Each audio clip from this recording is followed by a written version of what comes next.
Di dalam Al-Quran juga ada teori nih, ada teori pendidikan modern.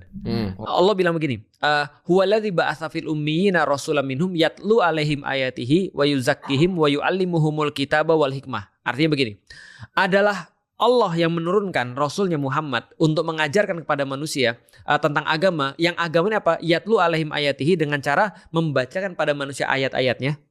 Atau verses, atau lebih tepatnya sains. Ayat itu sains, bukan verses. Membacakan sains atau tanda-tanda daripada Allah dan mensucikan mereka.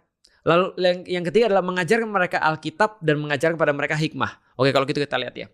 Dari teori pendidikan modern ada tahapan-tahapan pembelajaran. Lu pasti udah bahas kayaknya sih. Yang pertama adalah kognitif. Dari tidak tahu menjadi tahu. Berarti tentang masalah kognitif nih, akal. Yang kedua adalah emosional. Dari tidak mau menjadi mau. Afektif. Yang ketiga adalah motoris atau action. Dari tidak bisa menjadi bisa. Berarti yang pertama dari tidak tahu menjadi tahu. Dari tidak mau menjadi mau. Dari tidak bisa menjadi bisa. Yang keempat adalah hikmah. Itu adalah behavioral.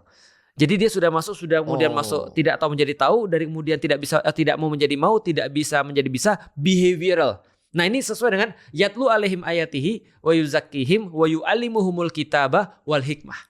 Nah, itu kemudian di dalam Islam. Oke, berarti Islam sendiri udah mengatur gimana cara lu belajar gitu. Dari awal dengan akal. Itu di ayat mana itu? Surat Al-Jumu'ah. Dengan konteks? Dengan konteks bahwasanya itu tugas Nabi. Mencerdaskan, meningkatkan taraf berpikir. Oke, benar. Itu kenapa sampai muncul ayatnya itu jadi salah satu tugas paling beratnya Nabi? Karena memang di ayat selanjutnya dikatakan wa in kanu min qablu lafi dhalalim mubin. Sebelum 4 tahapan ini dilaksanakan, maka mereka benar-benar sesatnya. Jadi masyarakat tuh hancur, chaos. Ketika kemudian ini tidak dilakukan step-step ini. Jadi artinya penting gak emosi? Penting. Tapi setelah kamu work dengan akalmu itu, baru kemudian kamu dengan emosimu kamu kuatkan itu. Nah, dengan cara 4 ini kamu bisa membenahi masyarakat, membenahi peradaban. Berarti urutannya benar, gue bilang. IQ, EQ, SQ. Enggak sih sebenarnya enggak sih. Itu IQ kan sebenarnya cuma buat ukuran doang. Tapi belajar pengetahuan, berpikir, baru emosi dan lain-lain gitu. Betul. Jadi solusinya kayak gini, kalau cewek nih nggak bisa mengontrol emosi. Jangan langsung instan gimana cara mengontrol emosi, tapi lebih banyakin pengetahuannya dulu. Kayak ngertiin konteksnya, ngertiin tentang psikologi, ngertiin tentang how hormones work, gimana cara biologinya gitu.